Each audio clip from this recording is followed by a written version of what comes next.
Hey, good evening, USA, worldwide, Canada, Long Island, aka Strong Island, plus the five spots of Brooklyn, Bronx, Manhattan, Staten Island, and Queens. This is your man, G Money Stacks, aka the Gregonator, misunderstood lonely nomad, creator, host with the most, unstoppable independent podcaster, and rookie podcaster of Queens, New York. And you're rocking with the 81st episode of Meticulous Vibe Juice Podcast, the platform where we review TV shows, music artists such as rappers, singers, and of course we review movies and alongside with games as well as sometimes we review podcasts as well. Live and direct from StreamYard alongside with YouTube and along with the podcast show page on Instagram, which is the Instagram live feed, of course. Be sure you turn on your notifications so you can be reminded of when I'm going to be on Instagram live on a weekly basis of each episode that's going to be recording. So if you want to watch me in action and you have any comments on the topics that's going to be reviewed today as far as music artists and upcoming games and stuff, that's what we're doing today. Today's episode is is based on West Coast vibes of two music artists. You got Snoop Dogg and Kendrick Lamar.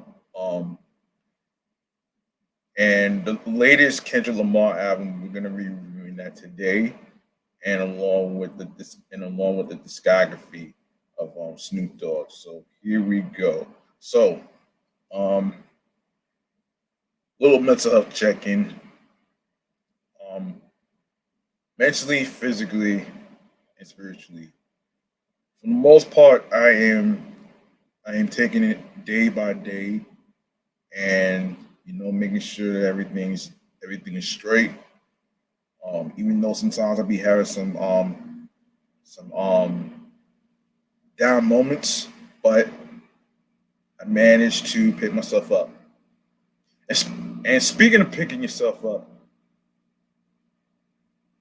how about you go to the YouTube channel, Meticulous Vibe Juice Podcast YouTube channel page, and grab that subscribe button. Tap that noni bell so you'll be reminded when the show goes in the air via live stream, alongside with leaving a like and a comment, and of course share the episodes, share the videos. Of course, tell a friend to another friend, and I will handle the rest of the audio streaming platforms where you can listen to each podcast episode that's going to be coming out right now. Now, now I do apologize for delaying the episode due to late dinners and stuff. I just wanted to be sure that I don't pass out on the air with you folks watching on YouTube and those that's listening and stuff. So, you know what I'm saying? So I wanted to make sure that I'm fully energized for you folks out there that's actually listening and stuff. So that's just me taking an initiative to, I'm fully energized. So there you go, right there, man. And of course, today we are gonna be reviewing the discography of Snoop Dogg, and of course the latest album that he came out with recently. So basically, um, and this is I want y'all to get your drinks, water, your sodas, your juices or whatever, mimosas or whatever, and take a sip of this music Kool-Aid.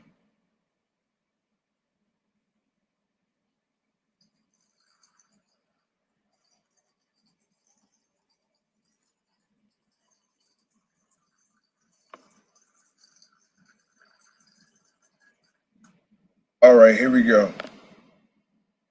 Okay, Snoop Dogg, aka Snoop Lion, is an American rapper, media personality, actor, and an actor. Yes, his fame dates to 1992 when he featured on Dr. Dre's debut solo album, The Cover, which is the movie soundtrack.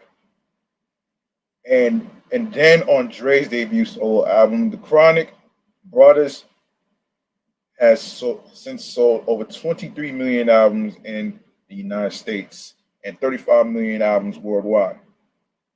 Um, okay, Brothers' debut solo album, Doggy Style, produced by Dr. Dre, was released by Death Row Records in November 1993 and debuted at number one on the popular albums chart, the Billboard 200, and the Billboard Top R&B and Hip Hop Albums chart, selling 800,000 copies in its first week. Doggy Style was certified quadruple platinum in 1984 and featured the singles "What's My Name" and "Gin and Juice." In 1994, Death Row Records released a soundtrack by Brothers for the short film "Murder Was the Case," starring Snoop Dogg. In 1996, his second album, The Dogfather, also featured at number one on both charts, with Snoop's "Upside Your Head" as the lead single. Then the next year, the album was certified double platinum. After leaving Death Row Records in January 1998, Brothers signed with No Limit Records, excuse me, releasing three Snoop Dogg albums. The Game Is to Be Sold, Not to Be Sold, 1998, No Limit Top Dog, 1999, and The Last Meal, 2000. In 2002, he signed with Priority Capital EMI Records, releasing Paid the Cost to Be the Boss.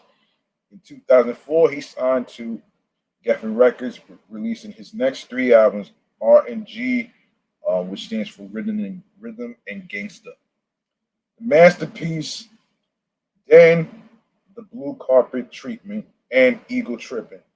Variety Records released his album Malice in Wonderland during 2009, followed by documentary during 2011.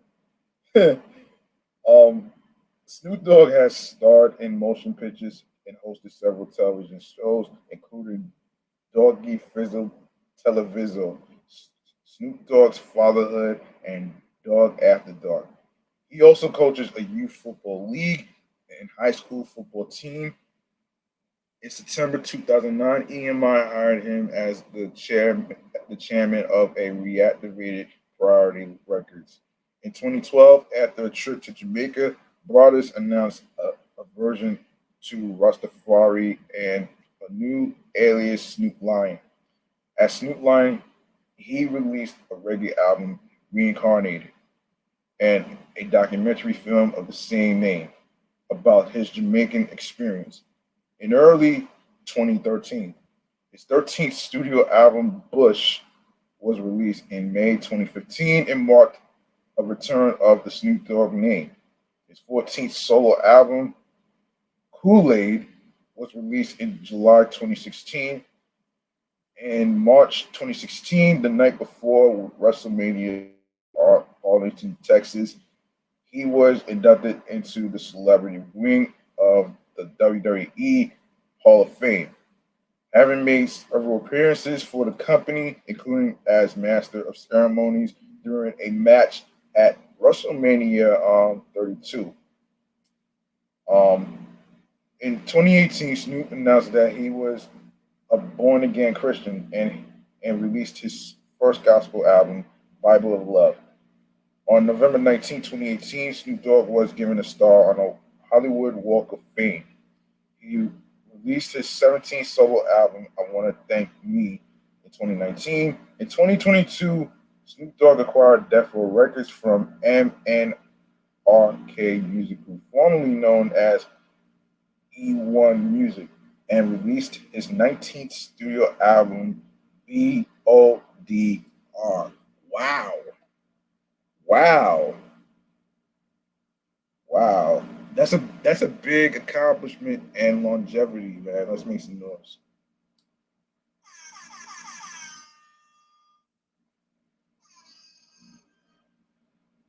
All right. Let's see. I'm not even gonna go to. All right, music career.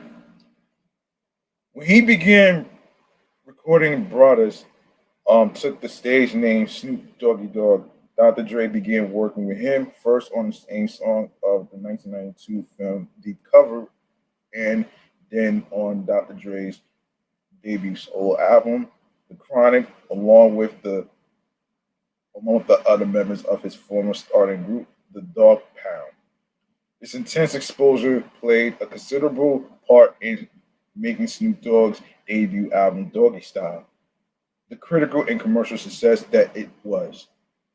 Fueling the absence of West Coast G Funk hip hop, the singles Who Am I, What's My Name, and Gin and Juice reached the top 10 most played songs in the United States, and the album stayed on the Billboard charts for several months.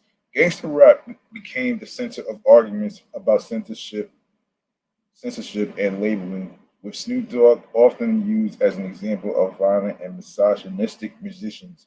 Unlike much of the harder edged gangster rap artists, Snoop Dogg seems to show his softer side, according to music journalist Chuck Phillips.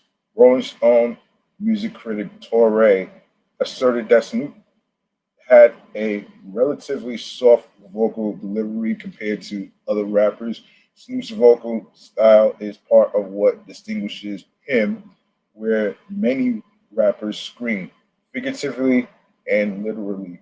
He speaks softly, doggy style, much like The Chronic, featured a host of rappers signed to or affiliated with Death Row label, including Daz Dillinger, Corrupt, Nate late great Nate Dogg, and others. In 1993, Broadus was charged with first degree murder for the shooting of Philip Walden Marion, a member of a rival gang who was actually killed by Snoop Dogg's bodyguard, McKinley Lee, aka Malik. Broadus was acquitted on February 20th, 1996. According to Broadus, after he was acquitted, he did not want to continue living the gangster lifestyle because he felt that continuing his behavior would result in his assassination or a prison term. A short film about Snoop Dogg's murder trial, Murder Was the Case, was released in 1994 along with an accompanying soundtrack. On July 6th, 1985, Doggy Style Records Incorporated, a record label founded by Snoop Dogg, was registered with the California Secretary of State as business entity number C1923139. After his acquittal, he, the mother of his son, and their kennel of 20 pit bulls moved into a 5,000 square foot home in the hills of Claremont, California. And by August 1996, Doggy Style Records, subsidiary of Death Row Records, signed the Gap band Charlie Wilson as one of its first artists. He collaborated with fellow rap artist Tupac Shakur on the 1996 single Two of America's Most Wanted. This was one of Shakur's last songs while alive. He was shot on September 7th, 1986 in Las Vegas, dying 6 days later. By the time Snoop Dogg's second album, The Dog Father, was released in November 1996, the price of appearing to live the gangster life had become very evident. Among the many notable hip hop industry deaths and convictions were the death of Snoop Dogg's friend and label mate Tupac Shakur, and the racketeering indictment of Death Row co-founder Suge Knight. Dr. Dre had left Death Row earlier in 1996 because of a contract dispute, so Snoop Dogg co-produced the Dogfather with Daz Dillinger and DJ Pooh. This album featured a distinct change of style from Doggy Style, and the lead-off single Snoop's Upside Your Head featured a collaboration with Charlie Wilson. The album sold reasonably well, but was not as successful as its predecessor. The Dogfather had a somewhat softer approach to the G-Funk style. After Dr. Dre withdrew from Death Row Records, Snoop realized that he was subject to an ironclad time-based contract and refused to produce any more tracks for Suge Knight other than the insulting Fuck Death Row until his contract expired. In an interview with Neil Strauss in 1998, Snoop Dogg said that though he had been given lavish gifts by his former label, they had withheld his royalty payments. Stephen Thomas um, Irwin, Irwine, of All Music said that after the Dog Father, Snoop Dogg began moving away from his gangster roots toward a calmer lyrical aesthetic.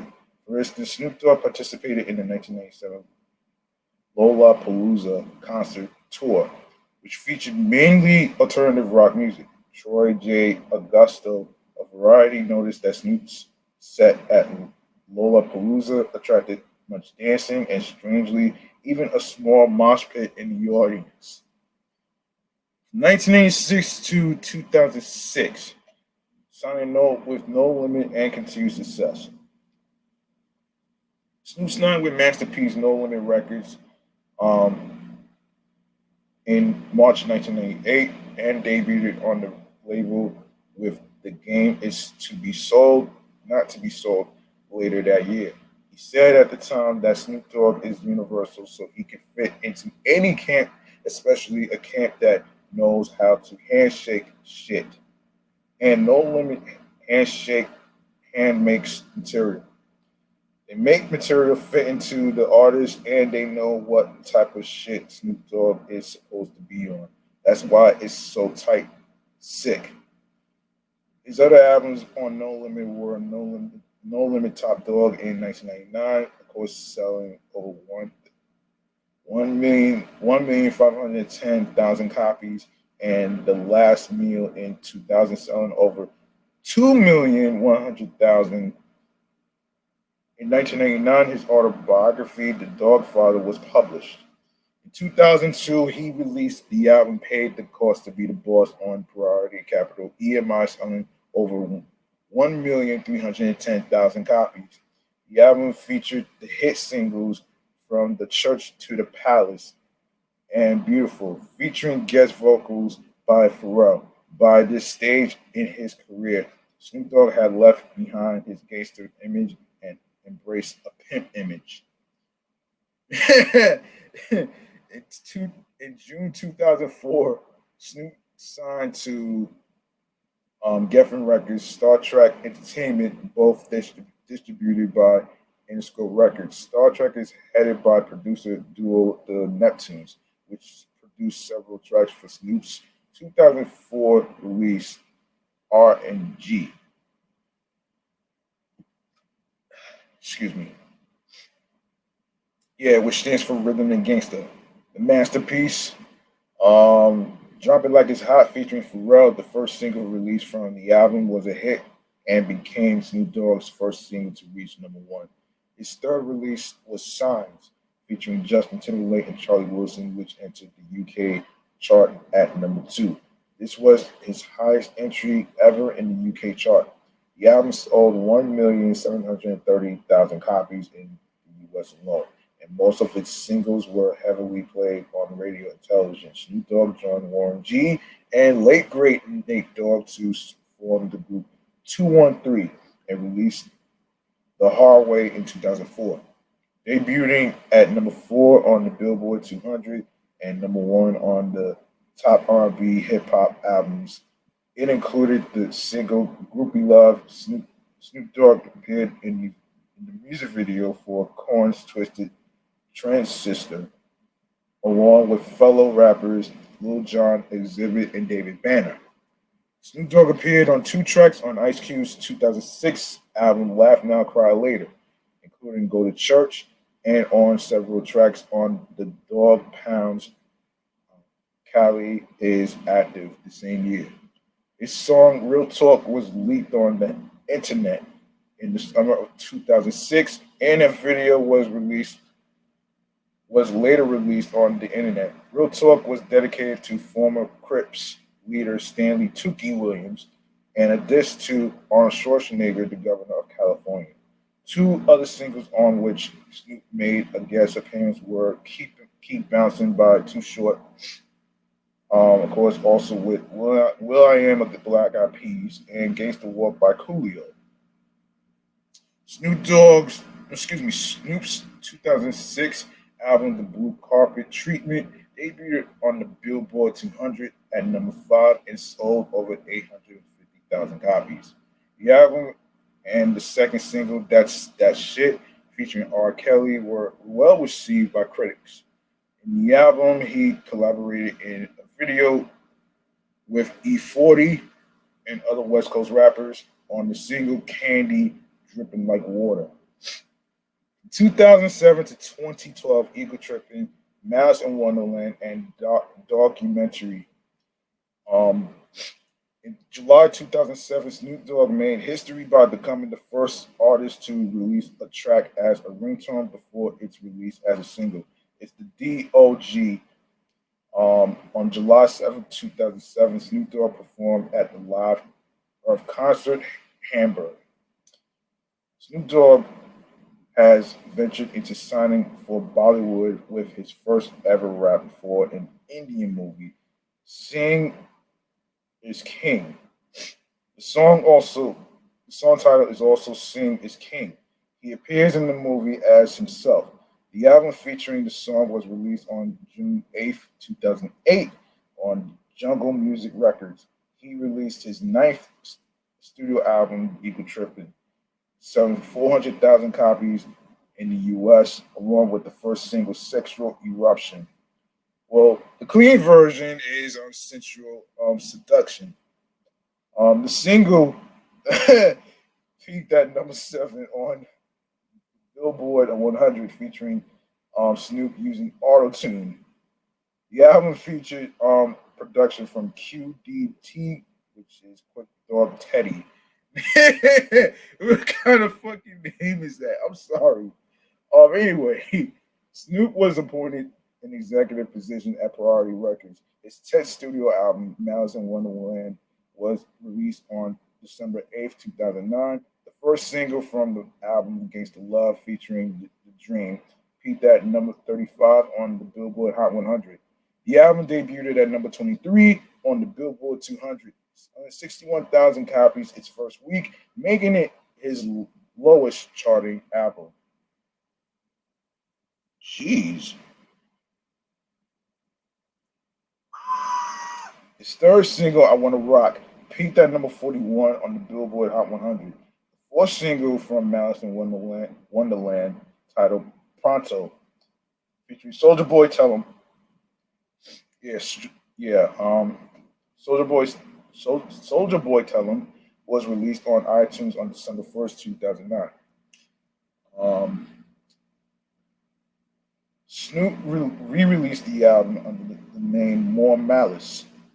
Snoop collaborated with Katy Perry on California Girls, the first single from her album Teenage Dream, which was featured, no, excuse me, which was released on May 7th, 2010.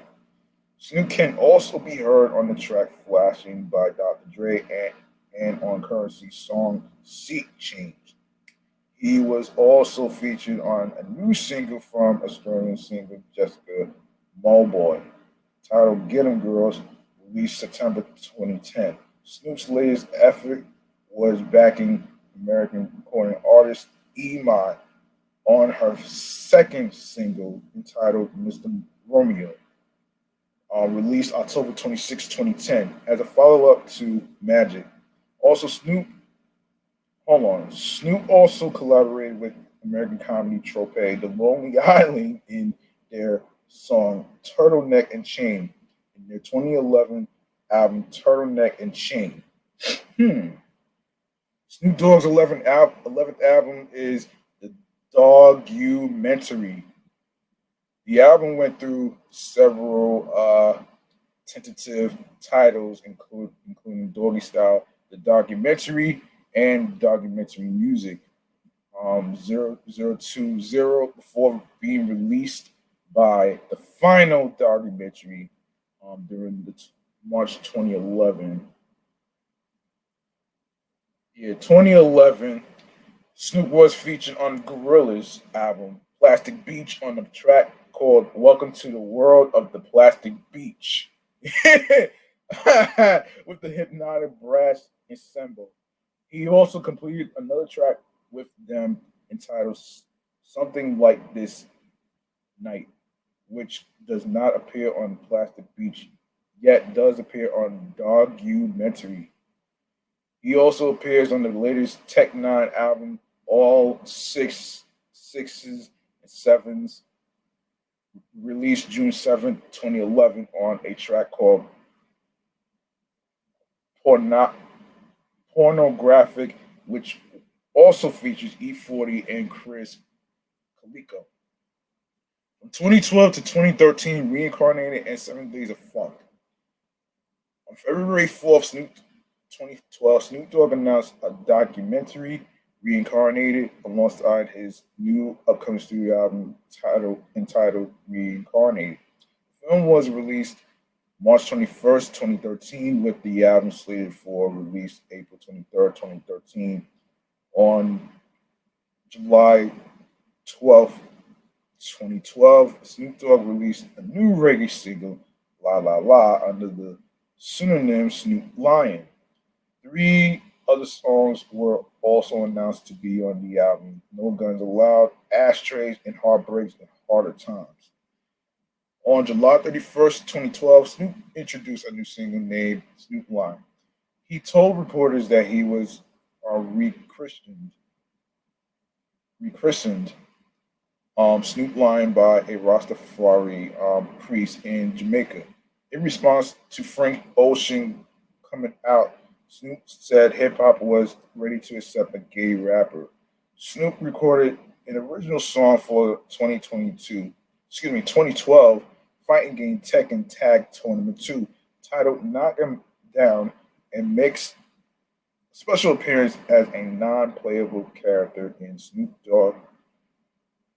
Snoop Dogg stage arena. In September of the same year, Snoop released a compilation of electronic music entitled Loose Joints under the moniker DJ Snoopadelic. Oh shit. Stating that the influence of George Clinton's Funkadelic.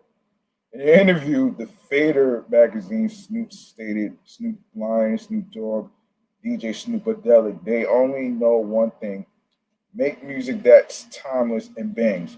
In December 2012, Snoop released his second single from Reincarnated, Here Comes the King. It was also announced that Snoop worked a deal with RCA Records to release Reincarnated. And also in December 2012, Snoop Dogg released a That's My Work, a collaboration rap mixtape with the Dog Pound. In an interview with Hip Hop Weekly on June 17th, producer Symbolic One announced that Snoop was working on his final album under his rap moniker Snoop Dogg. I've been working with Snoop. He's actually working on his last solo album as Snoop Dogg. In September 2013, Snoop released a collaboration album with his sons as the Brothers Boys, titled Royal Fam. On October 28th, 2013, Snoop Dogg released another mixtape entitled That's My Work, two hosted by DJ Drama. Snoop formed a funk duo with musician Damn Funk called 7 Days of Funk and released their eponymous debut album on December 10th, 2013. From 2014 to 2017, Bush, Kool-Aid, and Never Left. In August 2014, a clip surfaced online featuring a sneak preview of a song Snoop had recorded for Pharrell. Snoop's Pharrell Williams produced album Bush was released on May 12th, 2015, with the first single, Peaches and Cream, having been released on March 10th, 2015. On June 13th, 2016, Snoop Dogg announced the release date for his album Kool-Aid, which was released on July 1st, 2016. He headlined a unity party for donors at Philly's Electric Factory on July 28th, 2016, the last day of the Democratic National Convention. Released March 1st, 2017, through his own Doggy Style Records. Promise You This proceeds the release of his upcoming Kool-Aid film based on the album of the same name. Snoop Dogg released his 15th studio album, Never Left, in May 2017. From 2018 to 2021, Bible of Love, I Want to Thank Me, and From the Streets to the Sweets. He released a gospel album titled Bible of Love on March 16, 2018. Snoop was featured on Gorillaz' latest album, the Now on a track called Hollywood, with Jamie Principle. In November 2018, Snoop Dogg announced plans for his Puff Puff Pass tour, which features Bone Thugs and Harmony, Too Short, Warren G, Corrupt, and others. The tour ran from November 24th to January 5th. Snoop Dogg was featured on Lil Dicky's April 2019 single Earth, where he played the role of a marijuana plant in both the song's lyrics and animated video. Snoop Dogg was among hundreds of artists whose material was destroyed in the 2008 Universal fire. On July 3rd, 2019, Snoop Dogg released the title track from his upcoming 17th studio album, I Wanna Thank Me. The album was released on August 16, 2019. Snoop Dogg collaborated with Vietnamese singer songtong MTP in I'm not Give It To Me, which was officially released on July 1st, 2019. As of October 3rd, 2019, the music video has amassed over 158 million views on YouTube. Early in 2020, it was announced that Snoop had rescheduled his tour in support of his I Wanna Thank You album and documentary of the same name. The tour has been rescheduled to commence in February 2021. In May 2020, Snoop released his song Q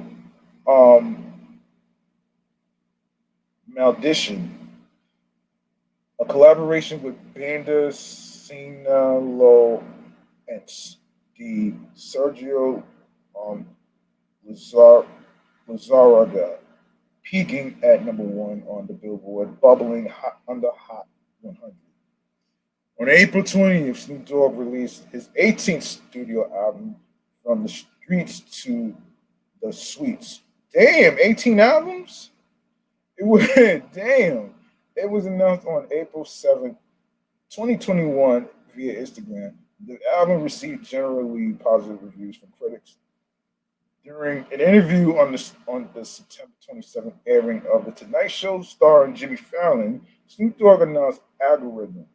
The album was released on November 19th, 2021. And of course, 2022 Super Bowl 58 halftime show performers and BODR. Snoop Dogg performed at the halftime show of Super Bowl 58. I think, it's 58. 55, 56. No. Anyway, alongside Dr. Dre, Eminem, Mary J. Blige, and Kendrick Lamar, who I'm going to review his latest album next. In January 2022, Snoop Dogg announced that he would release his 19th studio album, BODR, on the same day as his Super Bowl halftime show performance.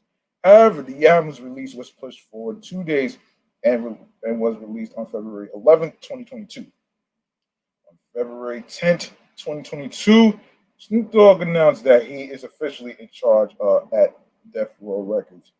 On June 24th, 2022 of this year, Snoop Dogg collaborated with Eminem on the track From the D to the LBC, which I believe it stands for Long Beach County, with a live action animated music video released the same day. All right. Let's see, what is this? All right, let's see. All right, now we can go to hold on a minute here. If there's any more I could actually review. Hold on a second. Um, damn. Yeah, I think that's about it. That's about it, though. Yeah, we went over. Okay, that's about it.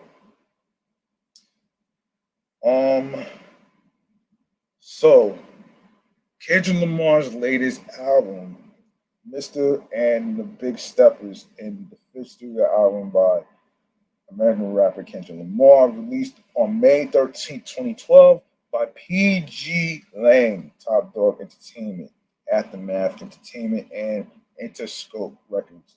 The double album is Lamar's first studio album released since Damn 2017. His first album released under his creative collective PG Lang, and his final project with TDE, of which he released four albums under the label and was one of their flagship artists. Hmm. Okay.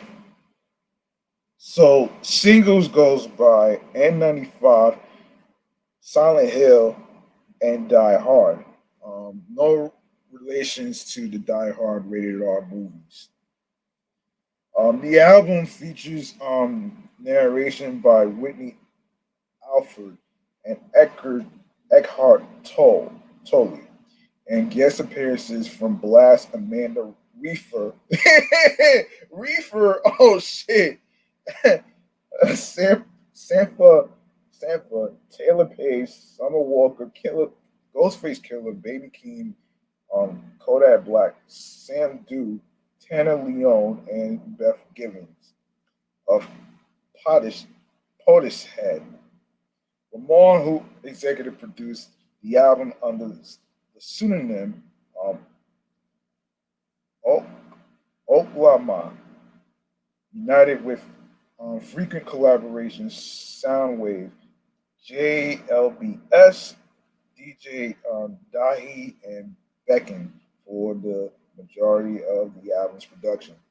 Upon release, Mr. Morale and the Big Steppers was met with widespread acclaim from critics who praised Lamar's lyricism and the album's scope, although a few found it inconsistent. The album has so far spawned three singles: N95, Silent Hill, and Die Hard. It debuted at number one on the U.S. Billboard 200, becoming Lamar's fourth U.S. number one album. Okay. All right, now we go to, let me see.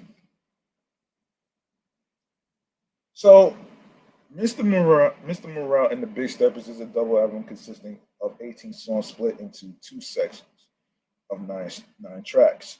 Primarily a conscious hip hop record, the album contains elements of free jazz, funk, psychedelic jazz, blues, quiet storm, R&B, soul, trap, and West Coast hip hop.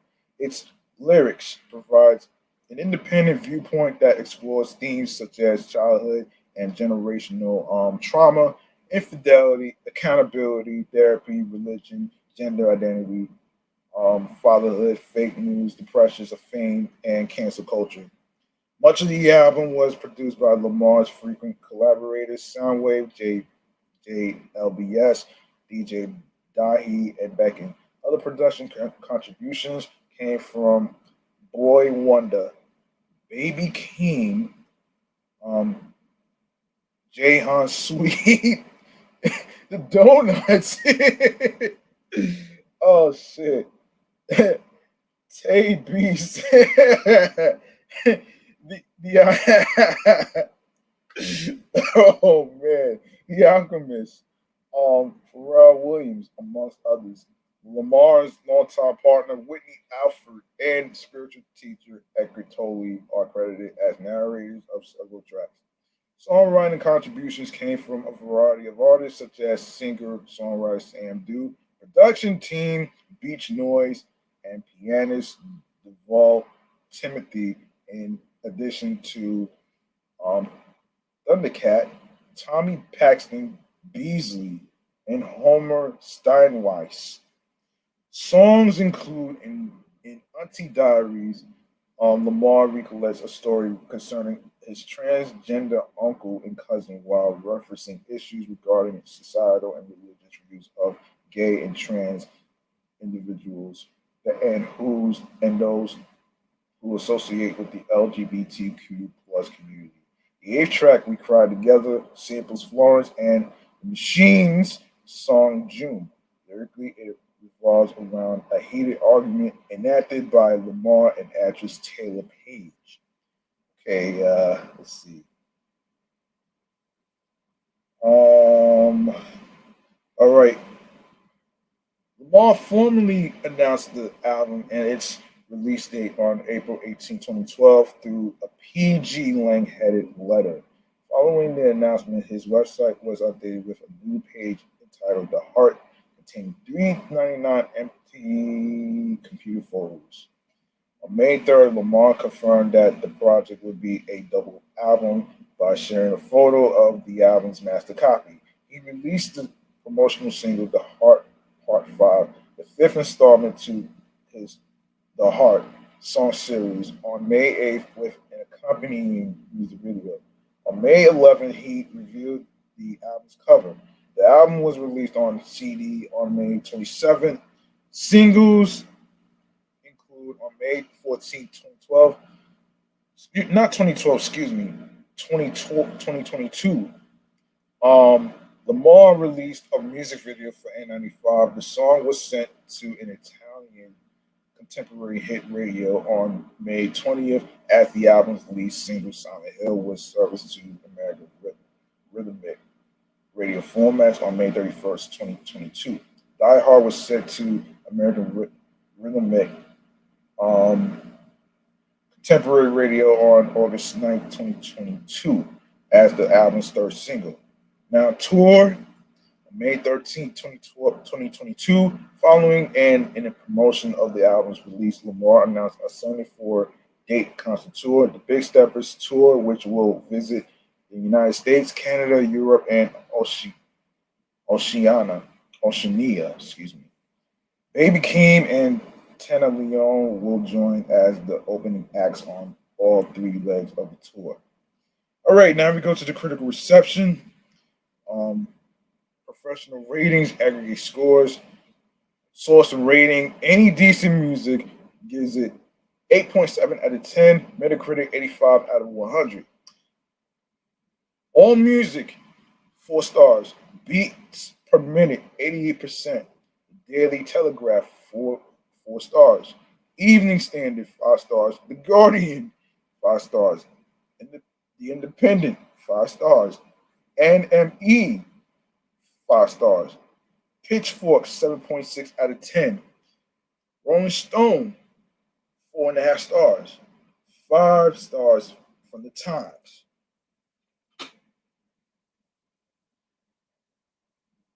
Mr. and the Big Steppers was met with widespread critical acclaim.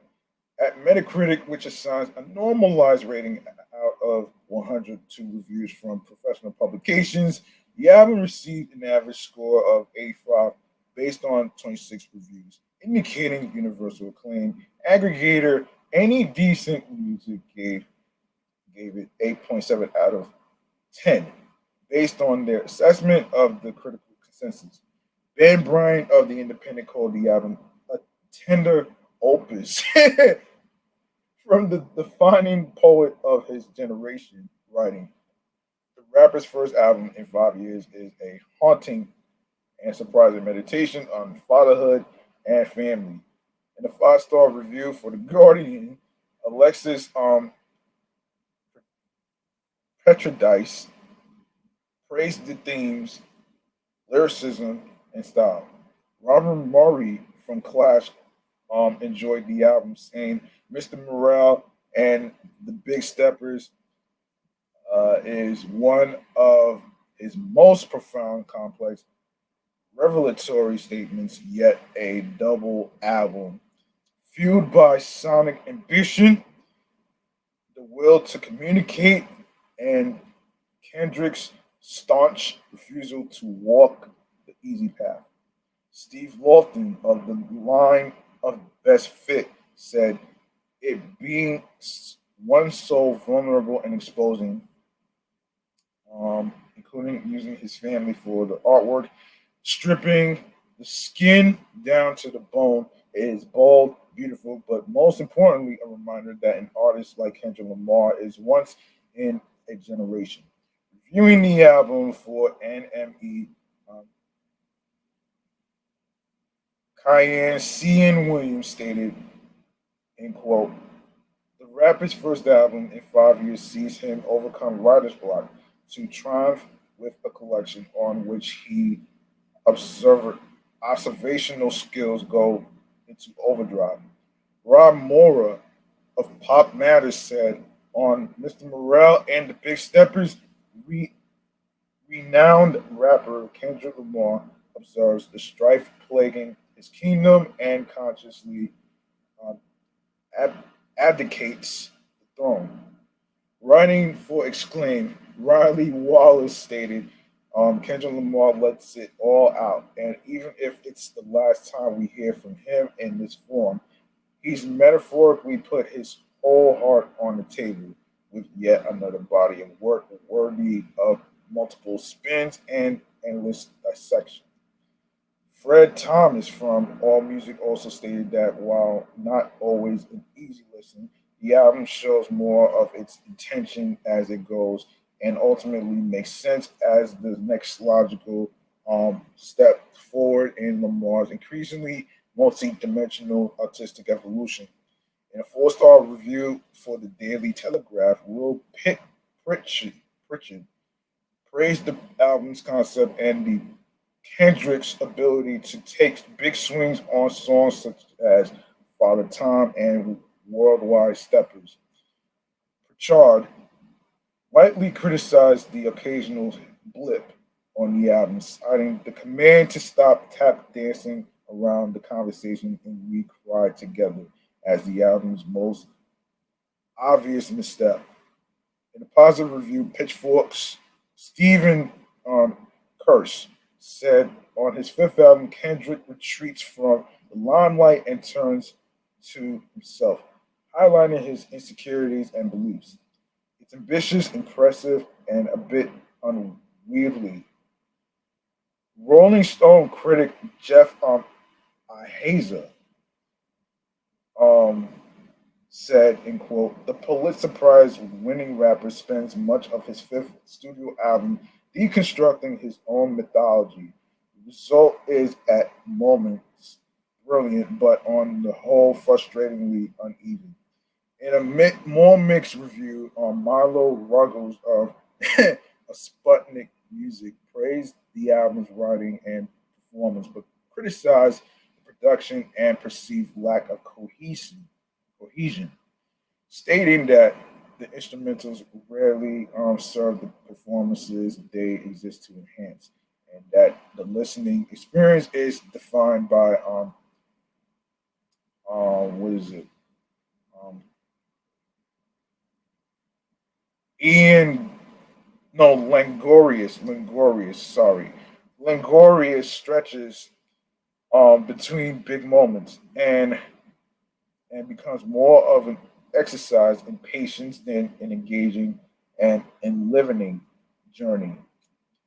John Karamik, excuse, hold on, Karamenika, Karamenika of the New York Times opined that Mr. Morale is probably Lamar's least tonally consistent work, rangy and structurally erratic, full of the mid-song beat switches, sorrowful piano, and a few moments of dead air. Damn.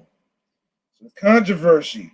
The inclusion of rapper Kodak Black on the album garnered controversy due to him having been accused of rape in 2016 and pleading guilty to first degree assault and battery, while Auntie Diaries was met with praise from critics and transgender listeners. The song was also met with heavy criticism due to Lamar's repeated usage of faggot, in addition to dead naming and misgendering his trans relatives and the American media personality Caitlyn Jenner. Ugh. Anyway, all right, let's go to the track listings here. So the track listing goes like this: United in Grief, N95, Worldwide Steppers, Die Hard, with Blast Reefer, Father Tom featuring Sampha, Rich Interlude, Rich Spirit, We Cry Together with Duckmouth Taylor Page, Purple Hearts with Summer Walker and Ghostface Killer, um, Count Me Out, Crown, Silent Hill with Kodak Black, Savior Interlude, Savior with Baby Keem and Sam Duke, and Auntie Diaries, and Mr. Morale with Tana Leone, Mother I Sober, featuring Beth Gibbons, Mirror, and The Heart Part 5. Okay,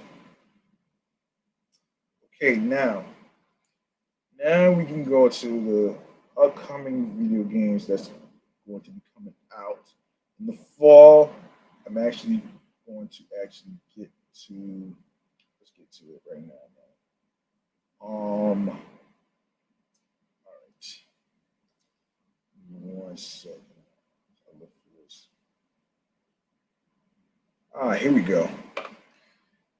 Okay. All right, hold on a second here, folks.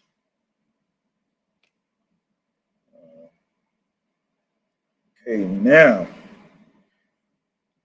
we can go to the video game chamber where it's dedicated to all the gamers out there who have game systems and stuff. So here it is.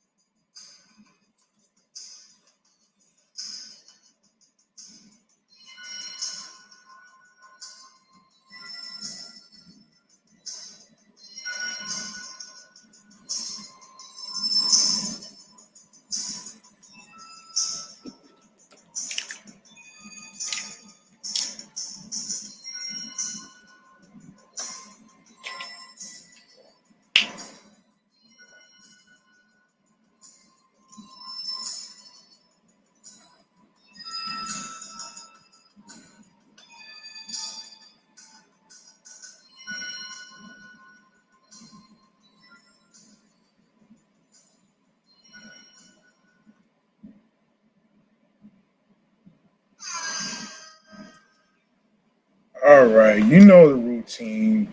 You know the routine to this segment right here. This is a segment where we go over the upcoming video games that's coming out in the fall. So where I left off is let's see. All right, I know exactly where I left off here. Here we go. So all right. Okay, Zachary. I did that already. So we go to October. Did do that already. So let's do. No, wait. No, I didn't. So all right. So Dorfromantic comes out September 29th for Nintendo Switch. Pathfinder, Wrath of the Righteous, PlayStation 4, Xbox One, Nintendo Switch. Also coming out September 29th, Valkyrie Elysium, PlayStation 5, PlayStation 4. Um, Valkyrie Profile Lenith, PlayStation 5, PlayStation 4, September 29th. And we go to October. Overwatch 2, PlayStation 5, Xbox Series, PlayStation 4, Xbox One, Nintendo Switch, PC comes out October the 4th. Nier Automata, October 6th, Nintendo Switch. Nickelodeon Kart Racers 3, Slime Speedway, PlayStation 5, Xbox Series, PlayStation 4, Xbox One, Nintendo Switch, and PC. No Man's Sky comes out October the 7th. Let's read this review. Let's see. All right, so in its finest moments, according to Game Informer website, No Man's Sky is a sublime exploration of the what is it? Infinitude of space, the beauty and variation of nature, and a quiet contemplation on loneliness. That ambitious vision is accomplished through one of the most sophisticated approaches to procedural content generation I've seen, in which entire ecosystems spring up across any one of millions of potential planets. However, No Man's Sky rarely reaches beyond its vibrant world building efforts to provide satisfying gameplay and story. Over dozens of hours of play, I couldn't escape the sensation that I was playing one impossibly immense side mission, and I kept waiting for the real game to start. No Man's Sky, No Man's Sky opens on a mysterious planet, one that no other player has ever seen or visited. Your ship is broken and it needs to be repaired. You mine resources and survey landscapes, hold mechanical sentinels at bay, and unearth alien monoliths from beneath multicolored flora. Navigate through the atmosphere and into the great beyond of outer space, there to confront pirates and visit trade oriented space stations. Beyond this unknown solar system, a galaxy of planets and moons await discovery. The scope of potential encounters is mind boggling.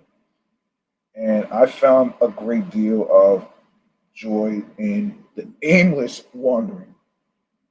Along the way, expect to hear the phrase no free slots in soup inventory more than anything else. Hello Games has made inventory management and expansion the centerpiece of its gameplay loop, and your willingness to repeatedly confront that often tedious task tells you a lot about whether this outer space epic is for you. Most money acquisition and resource farming is aimed at broadening the carrying capacity.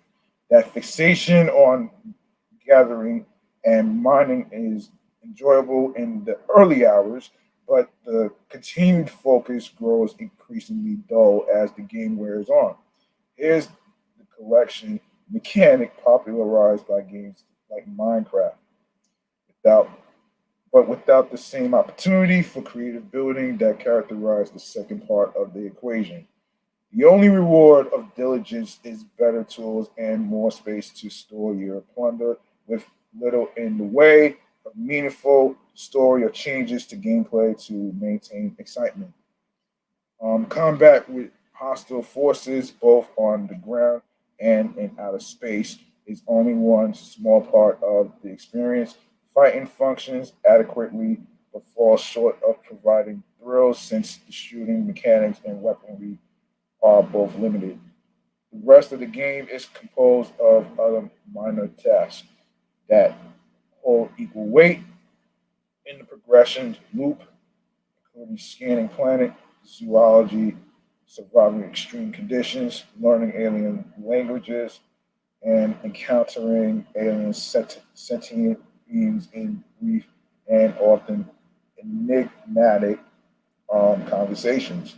Whether you are tracking down that last elusive species on an undiscovered world or conversing with a fellow traveler that communicates through scent,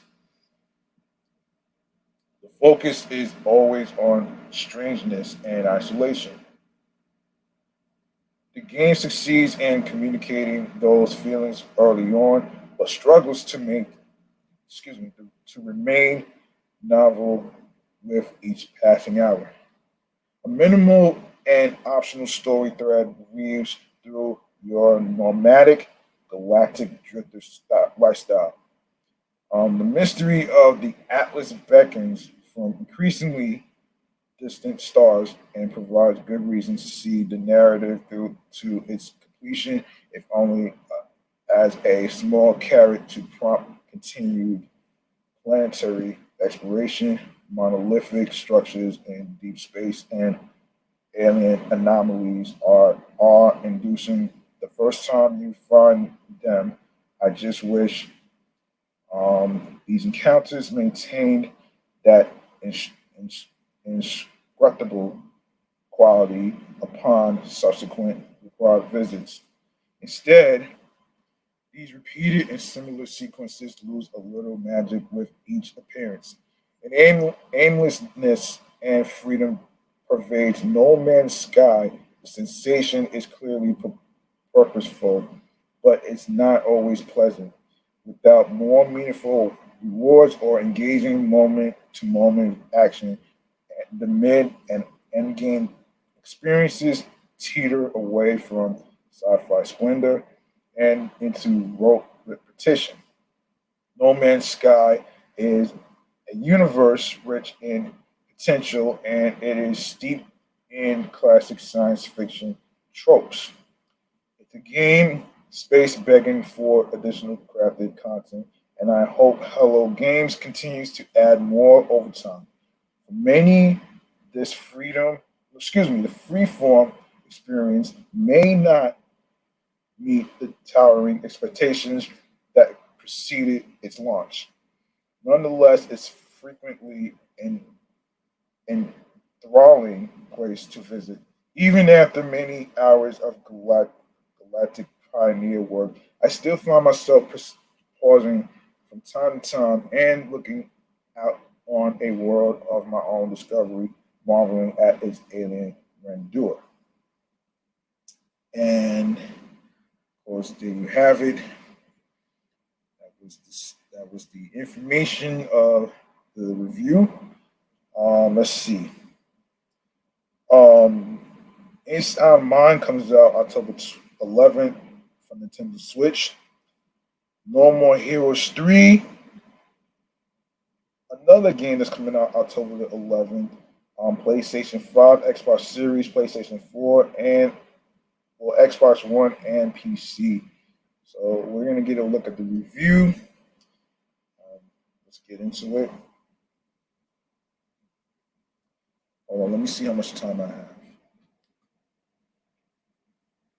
Yeah, I think we should be good. All right. Okay. Suitor 51 and Grasshopper manufacturers nerdy assassin Travis touchdown.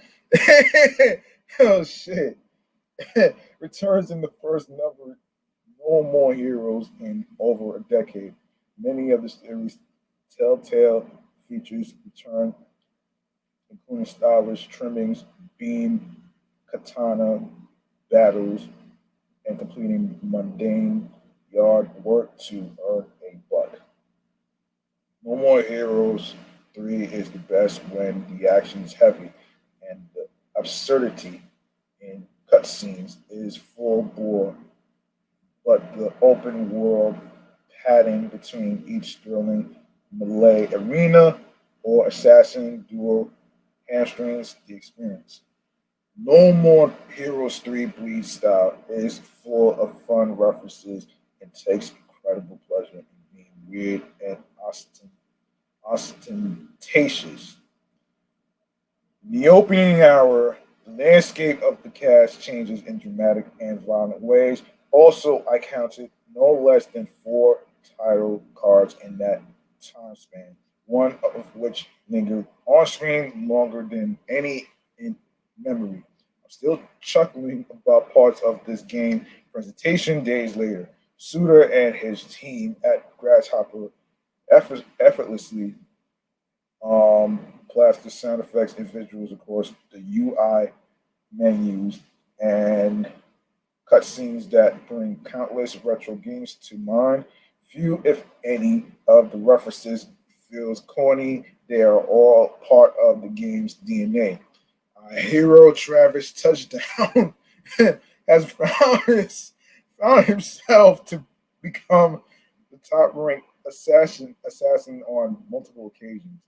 after settling into his position at the peak of the global rankings, a gang of aliens arrive on Earth to challenge the Otaku Warrior.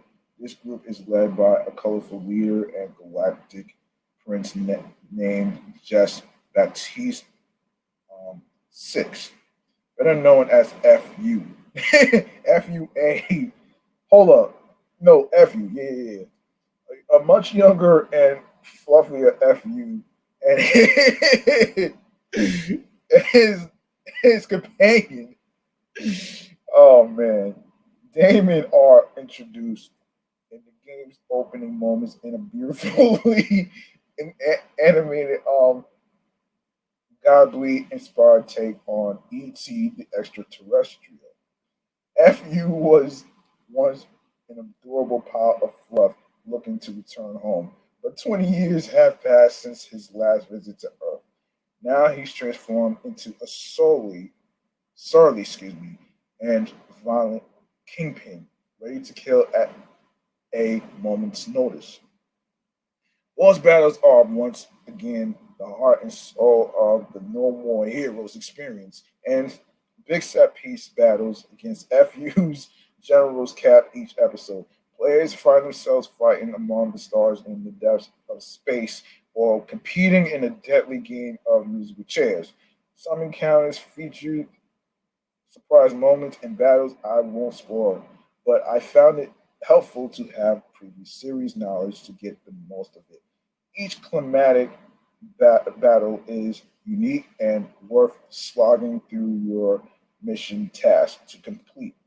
Even the final encounter was a blast, which breaks the fourth wall in ways that plastered a grin on my face through the credits. No More Heroes 3 plays like TV episodes bookend with opening credits introducing the characters and features and ending credit animation reminiscent of 80s anime. I felt like I was seeing the world through Travis Otaku mind, and the devs pulled it off wonderfully. Episodes open with Travis hanging out with friends and discussing obscure topics like the production styles used throughout the career of director Takashi Mike. From there, you play with your talking cat Gene, pick out new clothes, or head to the basement to buy new skill points to power Travis up. A relic of previous No More Heroes, Travis must complete a series of designated matches before each ranked assassin battle. These alternate between combat arenas against various aliens and mech conflicts in space against massive cosmic threats. Battles are quick and fun, where you are presented with different enemies to fight with fantastic, diverse alien designs and requiring a unique strategy. The arsenal at your disposal is limited but adequate. Travis can slash with light or heavy attacks using his trusty beam um, katana, and he uses a bevy of wrestling suplexes and throws when enemies are stunned. Early in the game, he also acquires death powers, which allows him to slow time, do AoE damage, and toss aliens back, creating more breathing room. I never felt overwhelmed or underprepared when going into battle, but I can continually hope for more complexity and a greater sense of becoming stronger.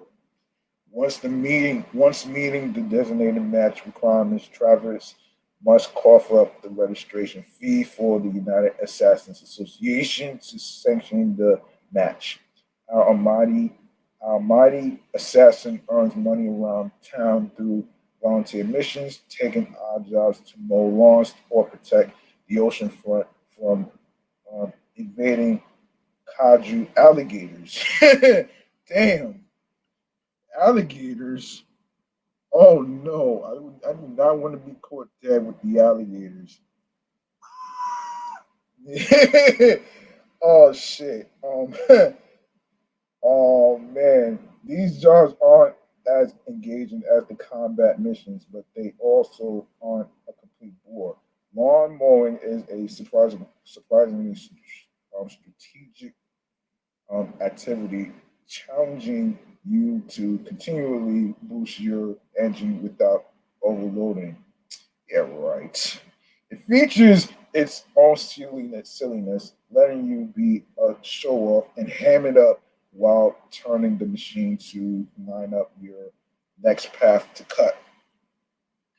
While I get this terrible, while I get this battle and chop and chore up, no, excuse me, chore loop is tied deeply to the series' early installments. Too much time is spent meandering between objectives in the dull, barren, open world. Each chapter sends you to territory surrounding Travis's home of Santa Destroy, and each one is devoid of interesting sights or activities in the world proper. Core of battle is a bombed out battlefield with a grainy sepia filter slapped on the screen. The, it's the closest an environment comes to being attractive, though it is still empty and full of frustrating invisible walls. Scattering collectibles entice players to explore, but I felt minimal incentive to look around the eyesore of a world. Performance takes a massive hit in the open, bringing frame rates down to near single digits, which clashes with more stable battle sequences. Um, while the journey to kill FU and his cohorts takes Travis touchdown to some wild places, the narrative needle doesn't move much in the end. There's no natural arc for Travis, and the story merely serves as a setup for future series plans. Most character building centers on FU and how he treats individual members of his team of space conquerors to their last meal before sending them to face Travis. Even these sequences are short and don't matter much to the overall tale. I wish something more meaningful took place over the 15 hours I spent in Travis's shoes. My time with No More Heroes 3 jumped between the short highs from entertaining bosses and cutscenes too long, ugly stretches in the world. Much of the design is dated, and I wanted to drop it after a few bosses to avoid the mundanity, but I'm happy I saw it to completion. There are many fun movements, and I love how unafraid it is to be strange or referential. Those who are already invested in the tale of Travis touchdown should be right at home in this new No More Heroes. Still, I'd insist newcomers try out previous entries before diving into this garden of insanity. I can't believe they named this character fucking Travis Touchdown. The touchdown sounds like it's the football term. Yes.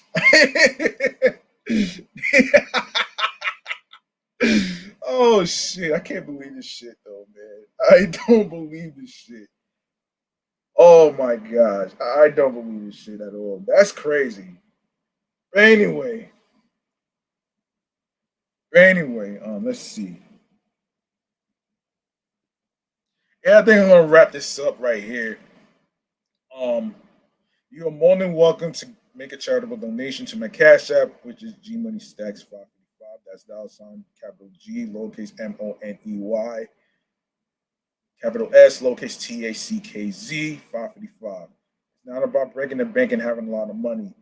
You don't have to worry about any of that. Whatever amount of money you decide to donate and you are comfortable with will be appreciated and acknowledged. So there you go, right there. And I'm gonna cut to the chase to go to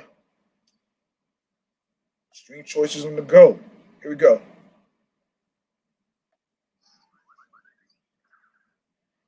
like what you heard in today's episode or any previous episodes whatsoever, please feel free to show some love by following Meticulous Vibe Juice Podcast Review Show on Instagram alongside with my Sports Edition show, which is um which is Excellent Fun Vibrant Talks Podcast, which is also under the same username as Excellent Fun Vibrant Podcast. So you know what I'm saying? And you can also follow Off the Meat Rat Chains New York podcast on Facebook and Instagram. And alongside with myself, which is G Money Stacks 555 in Queens, New York. Turn on your notifications so you can keep it so I can let you know when each episode is going to be dropping, when it's going to be uploaded and all that other stuff. So after this, I am going to upload two separate episodes for one of the episodes is for this one, which is episode 80, which will be posted today, and episode 179 will be posted today as well on every streaming platforms. And make sure if you have any questions for me, you can leave a voice message on anchor.fm. If you have any questions, you have any any particular games, particular music artists, particular singers, hip hop artists, rappers, movies, games, podcast shows you want me to review and stuff. So I got you. So you can let me know through the DM, which is G Money Stacks 555 in Queens, New York. Or you could go to the email address on Meticulous Vibe Juice Podcast at gmail.com. So there you have it right there. And speaking of audio streaming platforms, you can go to the link in bar where it says Linktree/Meticulous Vibe Juice Podcast with all the list of audio streaming platforms where you can listen to the episodes on every streaming platform. Make sure you follow the show on streaming platforms and stuff, starting with Anchor. We are on Audible, Audacity, Amazon Music, Breaker, Castbox FM, Deezer, Listen Notes, Moon FM Podcast, Player FM, Pocket Cast, Podfriend, Podopolo, Podorama, Podcast Index, Podcast Addict, Podchaser, Podverse, Reason FM, Spotify, Stitcher, TuneIn Radio, Google Podcasts, and you can also leave a 5-star rating on Podchaser, Podfriend, and alongside with Spotify. That'll be appreciated right there. And you can listen to Meticulous Vibe Juice Podcast Review Show episodes on Radio Public, iHeartRadio, the number one app for music, radio, and podcast, alongside with my other two shows, Excellent Fun Vibrant Talks Podcast, which is also on iHeartRadio. I just added a word to it, so I'm going to explain that in episode 33. So stay tuned for that. And you can also follow my other show, my number one show, which is reaching a 2-year anniversary. Off the Meat Rack Chains New York podcast is also on iHeartRadio. Make sure you follow that on there. And also, lastly, YouTube. Make sure you grab that subscribe button and click on the noti bell so you can be reminded when the show is going to be on the air, including the times of the recording, episodes, more video content, upcoming episodes, previous episodes, in case you missed any of them, all of them. Don't worry, it's going to be uploaded and posted to the YouTube channel page of Meticulous Vibe Juice Podcast channel page. So, of course, leave a like and a comment along with the episodes and the topics. Make sure you listen, stream, share the episodes, share the videos, download these episodes, tell a friend to another friend, and also share the podcast alongside with the link that says Linktree/Meticulous Vibe Juice Podcast, where all the audio stream that I just mentioned to your wives, your husbands, your boyfriends, your girlfriends, your friends, and the people that you are cool with. So there you have it right there, man. I think that's gonna do it for me. That's gonna do it for me, man. I'm G Money Stacks. Thank you very much for listening and tuning in and rocking with me. And remember, the grind doesn't stop. Hard work, hard work pays off. New York wasn't built in a day. And of course, find something that makes you happy, mentally, physically, and spiritually. And of course, find your voice, be confident in whatever craft and career that you're trying to do. And also, you are only human, right? You don't need to do too much to stress yourself out. So think about your well-being and your mental health. And also, you want to find something that clicks to you, that gets you into your zone. So consistency, confidence, and and and of course, staying in your zone will guarantee your success. Listen, I'm out of here. I'm off this shit. Thank you for listening, tuning in and rocking with me on the 81st episode of Meticulous Vibe Juice Podcast Review Show titled West Coast Vibes. Um, this episode will be uploaded tomorrow, which is Saturday after I come back from work. So there you have it. I'm out of here. Be careful out there. Have yourselves a nice Labor Day weekend. Be careful out there if you're planning on going to any events or whatever. Whether it's like a West Indian parade or whatever. Make sure you take your friends with you, man. So that way it'll be easier for you to actually um, for you to have fun. All right, and at any of the Labor Day events you're trying to go to, of course you can make sure you be careful out there as well. So there you have it right there. Peace and one love. I love y'all for supporting me throughout the whole world. Long Island, aka Strong Island, USA, Canada, and the five boroughs of New York. So there you go right there. Peace and one love. Have a good night, folks.